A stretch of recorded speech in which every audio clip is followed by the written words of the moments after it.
할렐루야, 반갑습니다. 2020년 7월 20일 월요일 신성의 아침입니다. 오늘도 주님의 평강이 여러분과 함께 하시길 주의 이름으로 축원합니다. 함께 할 찬송은 455장입니다. 주님의 마음을 제가 가사 불러드릴게요.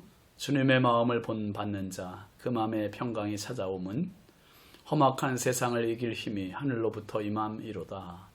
주님의 마음 본받아 살면서 그 거룩하심 나도 이루리. 2절 주 모습 내 눈에 안 보이며 그 음성 내 귀에 안 들려도 내 영혼 날마다 주를 만나 신령한 말씀 늘 배우도다. 3절 가는 길 거칠고 험하여도 내 마음에 불평이 없어짐은 십자가 고난을 이겨내신 주님의 마음 본받음이라. 4절 주 예수 세상에 다시 오실 그날엔 무성도 변화하여 주님의 빛나는 그 형상을 다 함께 보며 주 찬양하리. 주님의 마음 본받아 살면서 그 거룩하심 나도 이루리. 아멘. 오늘 하나님께서 주시는 말씀은 사무엘상 22장 11절부터 15절까지입니다. 함께 보시죠. 왕이 사람을 보내어 아이두베 아들 제사장 아히멜렉과 그의 아버지의 온 집 곧 노베에 있는 제사장들을 부르매 그들이 다 왕께 이른지라. 사울이 이르되 너 아히두베 아들아 들으라. 대답하되 내 주여 내가 여기 있나이다. 사울이 그에게 이르되 네가 어찌하여 이새의 아들과 공모하여 나를 대적하여 그에게 떡과 칼을 주고 그를 위하여 하나님께 물어서 그에게 오늘이라도 매복하였다가 나를 치게 하려 하였느냐 하니 아히멜렉이 왕에게 대답하여 이르되 왕의 모든 신하 중에 다윗같이 충실한 자가 누구인지요? 그는 왕의 사위도 되고 왕의 호위 대장도 되고 왕실에서 존귀한 자가 아니니이까. 내가 그를 위하여 하나님께 물은 것이 오늘이 처음이니이까 결단코 아니니이다. 원하건대 왕은 종과 종의 아비의 온 집에 아무것도 돌리지 마옵소서. 왕의 종은 이 모든 크고 작은 일에 관하여 아는 것이 없나이다 하니라. 아멘. 오늘 말씀 제목은 다윗 같은 자 누구인지요 입니다. 다윗 같은 자 누구인지요. 여러분, 우리가 세상을 살아나가면서 참 많은 복들이 있습니다. 대부분 복 하면 건강의 복 아니면 물질의 복 그 정도 생각하지만 정말 복 중의 복은요 만남의 복입니다. 만남의 복. 잘 만나야 돼요. 평생 살면서 우리가 수많은 사람들 만나잖아요. 도움을 주는 사람을 만나기도 하고요. 반대로 해를 끼치는 사람을 만나기도 해요. 탁월한 사람을 만나기도 하지만 기대에 못 미치는 사람을 만나기도 합니다. 여러분, 세상에는 흔히 세 종류의 사람이 있다고 해요. 첫 번째는 보통 사람입니다. 일반적으로 흔한 사람들로 육신으로 이 세상에 한번 태어나는 사람입니다. 평생 그 육신의 본능에 의해서 살아가는 사람. 육신의 정욕, 안목의 정욕, 이생의 자랑을 삶의 목표요 기준으로 삼고 사는 사람입니다. 즉 본능이 이끄는 대로만 사는 보편적인 사람입니다. 가장 많은 사람이죠. 그 다음에 두 번째는 탁월한 사람입니다. 탁월한 사람은 육신으로 한번 태어나고 두 번째는 자기 의지로 자기의 한계를 뛰어넘어서 또 한번 태어나는 그러한 사람입니다. 예를 들면 정주영 명예회장, 그 현대그룹의 고인이 되셨습니다마는 정주영 명예회장이라든지 스포츠계의 박지성 선수라든지 김연아 선수라든지 이런 수많은 이런 유명인들이 있지만은 그 사람들은 자기 인생의 한계를 뛰어넘은 사람들이에요. 의지 하나로. 참 대단한 사람, 탁월한 사람입니다. 그 다음에 세 번째 사람이 있는데요. 하나님이 쓰시는 탁월한 사람입니다. 하나님이 쓰시는 탁월한 사람. 어머니의 태로부터 육신이 태어나고 다양한 교육 그리고 자신의 의지로 또 한 번 태어나고 마지막으로 성령 세례와 말씀으로 거듭난 사람. 정말 이런 사람은 영적인 탁월함이 있는 사람들이에요. 흔치 않습니다. 조지 워싱턴, 마틴 루터 킹 목사님, D.L. 무디, 존 웨슬레, 이성봉 목사님, 이런 수많은 영적 탁월한 지도자들을 들을 수가 있고 평신도 중에서도 그런 분들이 많이 있겠지요. 여러분, 성경에는 이런 사람들을 우리에게 많이 소개해 주고 있습니다. 아브라함은 75세에 하나님의 부르심을 받아 새로운 인생 2막을 시작합니다. 모세도 40세에 미디안 광야로 나가 뛰어난 사람으로서의 2막 생애를 시작하고 80고령에 하나님 앞에 부름 받고 인생 3막을 시작하지 않습니까? 요셉도 그렇고 다니엘도 그렇습니다. 예수님의 제자들 역시 마찬가지였어요. 그저 평생 갈릴리 바닷가에서 그물질하며 고기 잡는 인생으로 끝날 수밖에 없는 그런 사람들이 예수님 만나고 이제 사람 낚는 어부 제2의 인생을 살게 되고 성령 받고 더 큰 인생을 탁월한 시간을 살게 됐습니다. 예수님도 마찬가지세요. 공생애를 시작하시기 전에 육적인 사생애를 살아오시면서 이 땅에서의 삶을 다하시다가 공적인 생애를 출발하세요. 그 하늘의 시간을 가지시는 거지요.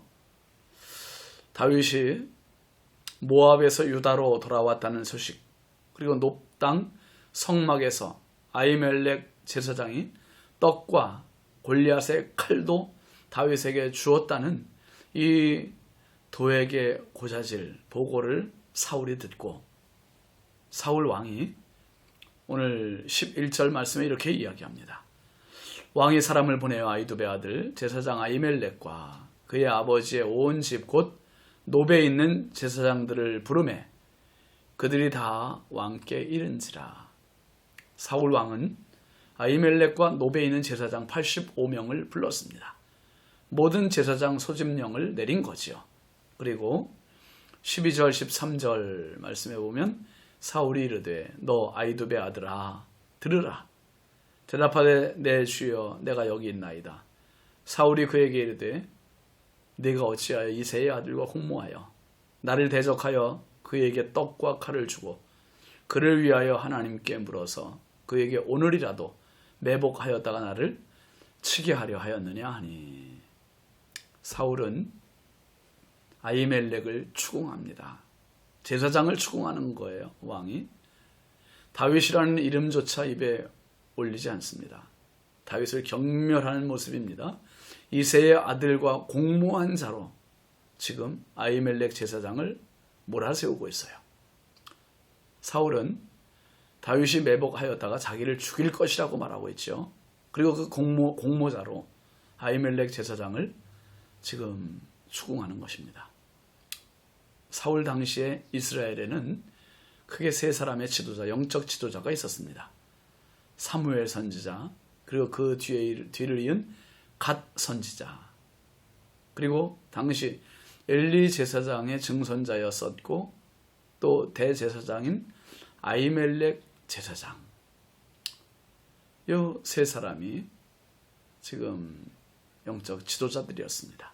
지금 사울은 완전히 이성을 잃었어요. 대제사장을 추궁하며 다윗과 같은 인물 취급을 다윗과 똑같은 인물 취급을 합니다.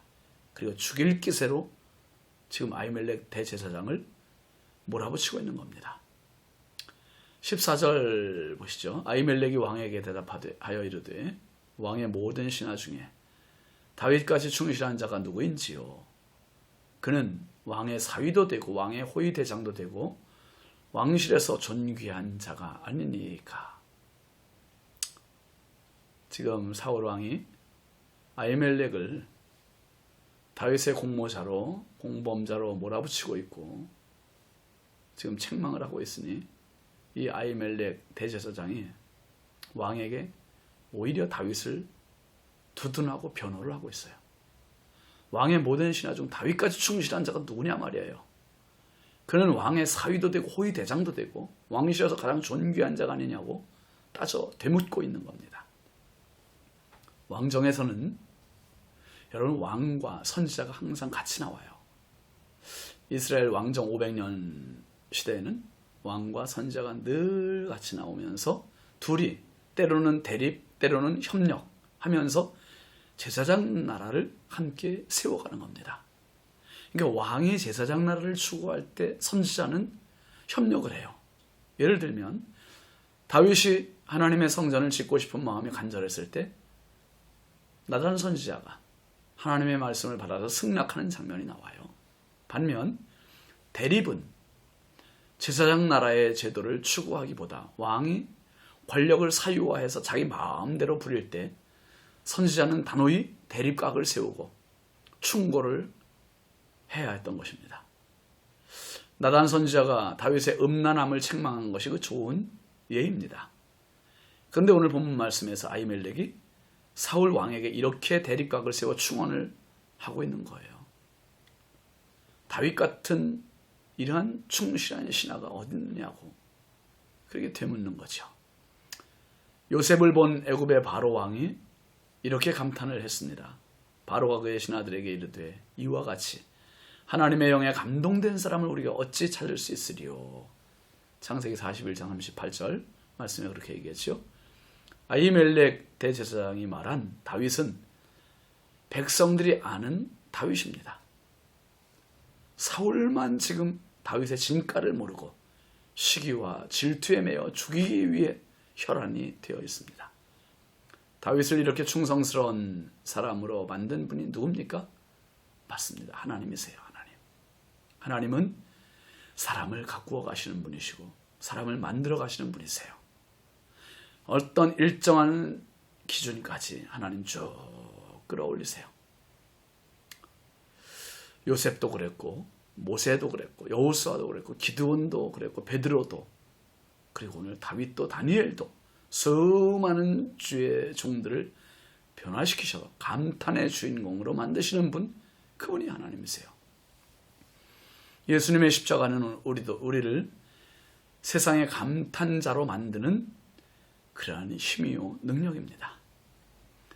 사도행전 2장 47절 말씀에 보면 하나님을 찬미하며 또 온 백성에게 칭송을 받으니 주께서 구원받는 사람을 날마다 더하게 하시니라. 초대교회는 하나님을 찬송했고 온 백성에게 칭송을 받았다는 거예요. 칭송을. 그리고 또 사도행전 11장 26절 말씀에 보면 만남의 안디옥에 데리고 와서 둘이 교회에 1년간 모여 있어 큰 무리를 가르쳤고 제자들이 안디옥에서 비로소 그리스도인이라 일컬음을 받게 되었더라. 안디옥에서 예수 믿는 사람들이 비로소 그리스도인이라는 호칭을 받게 되었습니다. 그리스도인, 이 초대교회에서는 그리스도인이라는 말이 예수를 닮은 사람, 그리스도를 닮은 사람이라는 뜻입니다. 세상을 감탄시키는 사람, 그가 바로 그리스도인입니다. 오늘 다윗이 그랬습니다. 사울에게는 그런 다윗이 보일리 만무하지만 아히멜렉 제사장은 목을 내놓고 다윗을 표노합니다. 오늘도 우리가 예수님 때문에 세상의 잣대, 세상의 기준, 세상의 수준을 넘어서는 다윗 같은 자가 누구인지요 말하는 아히멜렉과 같은 이러한 감탄을 듣는, 감탄을 자아내는 성령의 사람들이 될 수 있기를 주의 이름으로 축원합니다. 기도합시다. 거룩하신 아버지 하나님, 주의 은혜와 사랑을 감사합니다. 한없이 연약하고 부족한 저희들입니다. 단 한순간도 주의 은혜 없이는 살 수 없는 저희들. 아버지 하나님, 사울이 다윗을 죽이려고 할 때, 아히멜렉까지 싸잡아서 죽이려고 할 때 아히멜렉 제사장은 다윗과 같이 충실한 신하가 그 누구인지요 하면서 다윗을 변호했고 두둔했습니다. 하나님,